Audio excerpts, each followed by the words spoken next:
Je vous souhaite la belle journée et je vais partager avec vous une méditation, quelques paroles de la méditation.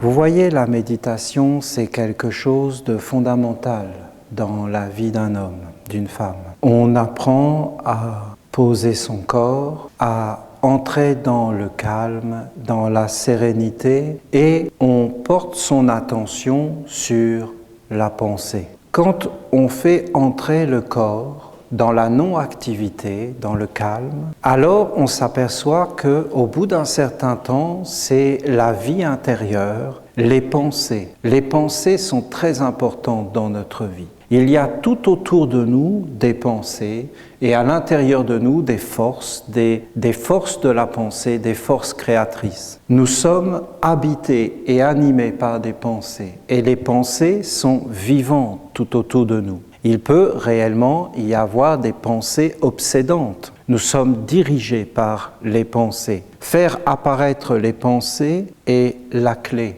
de beaucoup de choses dans la vie. On peut prendre sa vie en main en contrôlant ses pensées. Je vous ai expliqué que vous avez l'homme et vous avez les mondes autour de l'homme. Les mondes autour de l'homme, c'est les pensées. Nous sommes entourés par des pensées, que nous en ayons conscience ou pas. Et la première chose que fait la méditation, c'est de nous montrer cela, que les pensées sont importantes dans nos vies et que les pensées agissent tout autour de nous. Vous avez l'homme physique, l'homme que l'on voit, et vous avez l'homme que l'on ne voit pas, c'est-à-dire le côté invisible, le côté subtil. La pensée représente ce côté invisible, subtil. Vous avez le cœur, tous les sentiments, toutes les émotions, les rêves qui sont aussi autour de nous. Et nous voyons à l'intérieur du cœur une chaleur, des sentiments, des choses dans le cœur. Mais les sentiments sont invisibles. On peut les voir se manifester dans le corps physique, comme la peur, comme la joie, comme la tristesse, comme l'harmonie. Alors ce sont des états d'âme. Mais l'âme elle-même qui produit ces états, nous ne le voyons pas. Ils sont tout autour de nous. Nous avons plus bas, le centre du ventre, là où est la volonté. Et là, il y a les désirs, la volonté de l'homme. On ne voit pas ces choses quand on regarde l'homme physique. Il y a deux mondes. Un monde visible que l'on voit et un monde invisible que l'on ne voit pas. Ces deux mondes sont tout aussi réels l'un que l'autre. Croire dans un monde invisible n'est pas une superstition. En réalité, ces mondes existent. Aussi vrai qu'il y a une bougie, qu'il y a une flamme, qu'il y a une maison, qu'il y a des arbres, qu'il y a de l'eau qui coule. Toutes ces choses que l'on peut voir sont des manifestations de ce qui est caché derrière et qu'on ne peut pas voir, et qui est l'invisible. Et qui nous montre ces choses? Eh bien, c'est d'abord de commencer à entrer en soi et de commencer à regarder à l'intérieur de soi. L'invisible est à l'intérieur de soi avant tout. Tu es un être invisible. Si tu ne le vois pas, si tu ne fais pas la séparation des mondes, alors tu ne pourras pas voir le grand invisible, les mondes plus grands, les mondes plus subtils. Les êtres disent il y a des fantômes, il y a des esprits, il y a des anges, mais ce n'est qu'une croyance. Tu dois apprendre réellement à entrer dans la finesse, dans la délicatesse. Qu'est-ce que c'est l'éducation ? C'est d'aller vers l'invisible, vers le subtil, vers le délicat, vers le fin, vers le noble. Qu'est-ce qui est noble? Une pensée est noble, un sentiment est noble. Ce sont des êtres invisibles qui se manifestent toujours à travers le côté visible, à travers le corps. Un homme qui porte des belles pensées, des sentiments nobles et qui agit en conformité avec ses pensées et ses sentiments, alors il manifeste la noblesse dans le monde visible. Un être qui est fourbe, qui est vil, qui est mal intentionné, autour de lui, il y a cela. Il peut très bien se cacher, mais il y a toujours des traces. Et dans le côté visible, on verra qu'en réalité, il est fourbe, vil. Il n'est pas noble. Aller vers le monde supérieur, c'est aller vers un monde subtil, fin, délicat. Pourquoi la méditation est la clé de la vie? Parce que dans la méditation, tu commences à t'observer toi-même, à te regarder. Tu regardes, quelles sont mes pensées? Quand je parle, qu'est-ce qu'il y a derrière ma parole? C'est une habitude. Et à force de faire ces choses, tu vas t'apercevoir qu'il y a des mondes autour de toi que tu n'avais pas forcément imaginé. C'est vraiment tout un chemin, c'est tout un apprentissage, c'est une éducation, c'est un art de vivre. C'est un art de vivre avec conscience et intelligence et avec sagesse. Parce que si des aveugles conduisent des aveugles, alors ils vont tous dans le néant. C'est l'art d'avoir des yeux, d'observer, de regarder, de savoir qui on est, de savoir qu'est-ce qui se manifeste en nous et autour de nous. Tu t'observes et tu vois réellement qu'il y a des pensées autour de toi et que ces pensées sont vivantes. Des pensées en toi, des pensées cycliques, des choses qui reviennent sans arrêt. Tu peux être dans une prison mentale, tu peux être dans un univers mental et ne pas pouvoir sortir de cet univers. Tu peux être dans une prison physique, mais tu peux être aussi dans une camisole de force mentale, enfermé dans des concepts, prisonnier, enfermé dans une vision du monde, ne pouvant pas sortir, ne pouvant pas t'ouvrir à l'autre. Il y a des handicaps d'être handicapé dans le corps physique. Il y a des handicaps dans les pensées, dans le corps mental, et ça ne se voit pas forcément. Les hommes sont enfermés, handicapés, ils ne peuvent pas s'envoler, voir des choses, être ouverts à l'autre par exemple. Ne pas comprendre l'autre est un handicap dans la pensée, dans le cœur. Tu ne peux pas t'ouvrir à l'autre, tu l'enfermes, tu ne peux pas être large. Alors, quand tu commences à t'observer, tu commences à voir, il y a la pensée. Elle est vivante et très importante. Elle est une nourriture pour toi, pour l'autre, pour le monde. Si tu as des mauvaises pensées, ça t'assombrit. Si tu as des belles pensées, ça te conduit vers le bonheur, la réussite. Il y a des pensées qui attirent la malchance. C'est comme une odeur, comme un parfum. Et il y a des pensées qui attirent la chance, qui attirent la réussite, qui attirent le bonheur. Il y a des pensées qui attirent le malheur. C'est leur attitude, c'est leur façon d'être. Elles sont reliées avec certaines fréquences radio. Et il y a le côté d'émettre et de recevoir. Alors si tu es dans ces pensées, alors tu attires ces états d'âme, ces forces, ces influences dans ta vie. Ensuite, quand tu rentres plus profondément, alors tu vois cette beauté du cœur. Et tu vois que le cœur, à l'intérieur de toi, là, comme un mystère, un sanctuaire, est relié à la pensée. Il y a des pensées qui font que le cœur s'ouvre et s'épanouit. Il y a des pensées qui font que le cœur se ferme. C'est un peu comme dans la nature, il y a des fleurs qui s'ouvrent au soleil et elles se ferment. Regardez, l'hiver, toute la nature s'endort. Et quand c'est le printemps et que le soleil revient, alors tout se met à repousser, tout sort, tout s'épanouit. Parce que il y a des sentiments qui gèlent et alors on ne peut rien faire, c'est le moment de dormir. Il y a des sentiments qui appellent à ce que tout aille vers l'abondance. Alors c'est le moment d'aller vers la lumière. C'est dans le cœur. Ensuite, quand tu descends un peu plus profondément, qu'est-ce que tu vois? Le ventre. Alors, c'est par exemple chez les hommes le spermatozoïde et chez les femmes, c'est l'ovule, là, dans le ventre. C'est-à-dire que toutes les femmes portent à l'intérieur d'elles un ovule. Et tous les hommes portent à l'intérieur d'eux un spermatozoïde, c'est-à-dire une semence, une graine. Or, je vous dis que ce n'est pas mécanique ces choses, ce sont des mystères de la vie. C'est important. Le spermatozoïde, c'est important. Parce que si ce spermatozoïde rencontre un ovule, c'est un monde qui apparaît.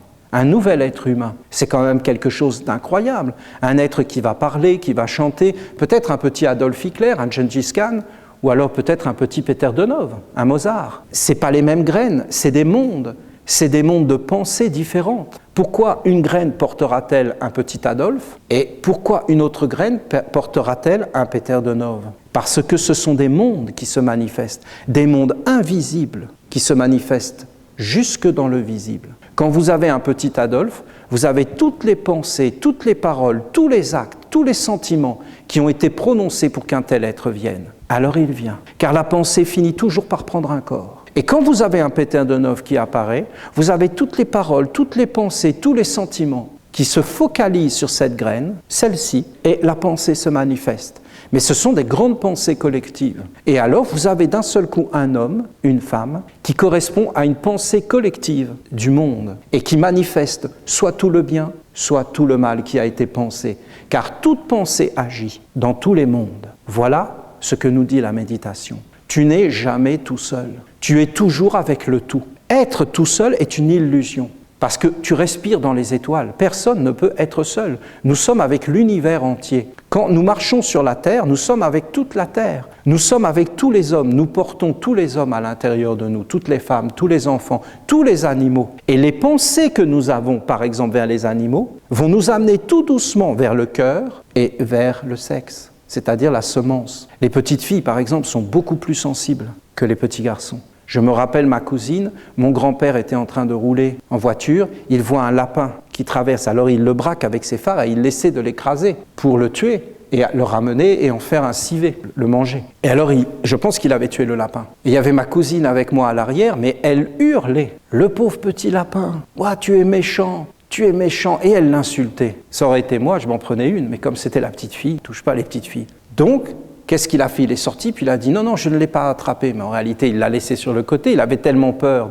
de ma cousine. Et donc, vous voyez bien, cet acte de conduire, d'essayer de tuer le lapin, c'est une pensée qui est dans l'air. Et l'homme, dans son côté visible, est activé par des pensées invisibles, qui sont en réalité des habitudes de vie, qui se transmettent de génération en génération. Et on ne se pose pas de questions qui est derrière les pensées, les actes que nous faisons.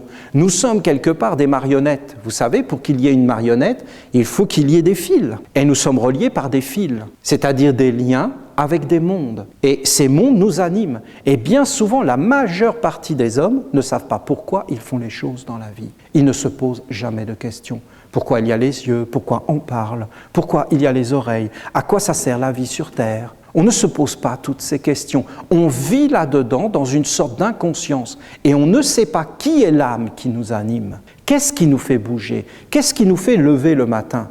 Pourquoi on est sur la terre? Ces grandes questions, on ne se les pose plus. On n'a plus ces réponses. On ne fait pas remonter les pensées vers des choses grandes.